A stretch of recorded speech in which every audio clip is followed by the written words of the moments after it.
Those of you who know me a little bit, and some of you do, know that I have been pounding the pavement for almost 35 years on the issue of globalization, the global elite, and in particular, the machinations of a group known as the Trilateral Commission. This was a group, not government. It was a group of 300 people from around the world, actually about 186 to start, today 300.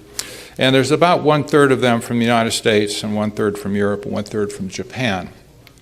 They met in plenary sessions to discuss and hammer out policies, and they voted for consensus, and they went back to their respective countries to implement the policies that they had basically created in secret. And we discovered that this group had as an intent to create a new international economic order. That was their words, not mine. New International Economic Order. It was later shortened to New World Order, mostly by George Bush the first, when he started referencing it as the New World Order. But the New International Economic Order was a phrase created to guide their entire future. All the policies they wrote were scoped around that phrase. 3 years ago, I'm almost ashamed to say, I was doing some research and some reading, and I ran across a historical study that I had never ever heard of before called Technocracy. Technocracy as an organization was a group that was founded back in the 1930s in the heat of the Depression. And this was a group of scientists and engineers and no politicians to speak of, but scientists, engineers, technicians, and so on, that believed that capitalism was dead and that the resulting society needed to be managed by experts, that is them, the engineers, the scientists, and the technicians. And so they started this popular organization or popular movement called Technocracy, and they actually incorporated it, called it Technocracy, Inc.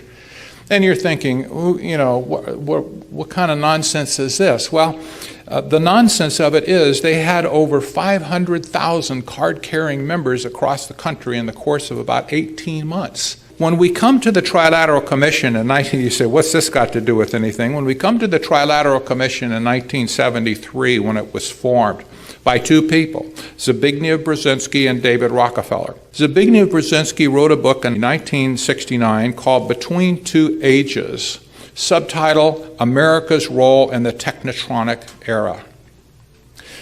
That meant nothing to me back in the 70s. It meant nothing to me in the 80s or 90s either, until I started studying technocracy. And what I found out, looking backwards now at his book, and looking at what I discovered historically on technocracy today, is that Zbigniew Brzezinski was a technocrat. So I went back and I reread his book, Between Two Ages, in light of what I learned about technocracy and all of their original writings, and lo and behold, I find out that the book just parallels exactly what they said in 1932. You follow what I'm saying? Okay? Same themes, same concepts, in some cases the same phraseology. He just used the word technotronic to replace technocratic, you see. Similar, but not quite the same. Similar concept, absolutely the same concept. Some of the highlights of technocracy: by nature, it produces volumes of inviolable regulations that are science-based. Remember that word, you already know it, science-based anything.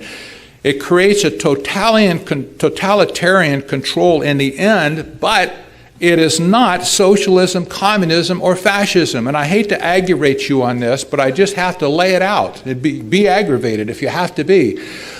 Our ladder is leaning up against the wrong tree on this. It is not communism, socialism, or fascism. It looks like it, but it's not. It's totalitarianism, and it's much worse. You'll see why in a minute. It seeks to replace the price-based economic system with an energy-based system. And think energy currency, think energy credits, think pricing everything in terms of the energy it takes to produce it rather than the free enterprise market system we have right now of currency. Here's some buzzwords. Science-based anything. I don't care what it is. If it's science-based, be suspicious. Sustainable development. You'll find that phrase and that word everywhere you go and read about smart grid or you read about technocracy. It has to do with climate change. You'll see that all the time as well. That's just a straw man, of course, to enforce things like the peak oil theory. Managed health care. You say, well, how does that come into it? Well, rationed health care is part of the total package that technocracy originally envisioned. I'll show you in a minute. You'll find that buzzwords cap and trade, carbon credit, stuff like that, even carbon currency. And then lastly, smart grid, intelligent power meters to deliver sustainable energy. There's the word, sustainable energy again.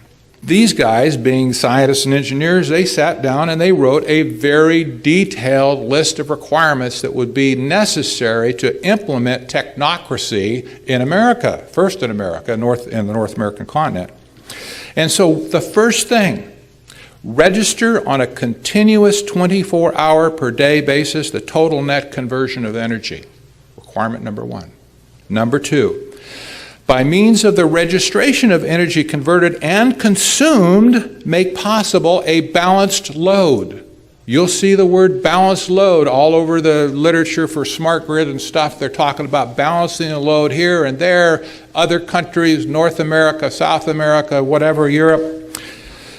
Number three, provide a continuous inventory of production and consumption. Now, this is not just for energy. This is all production and all consumption.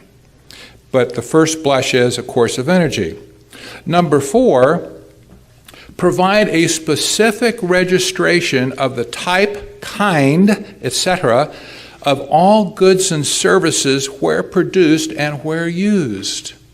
And lastly, provide specific registration of the consumption of each individual plus a record and description of the individual.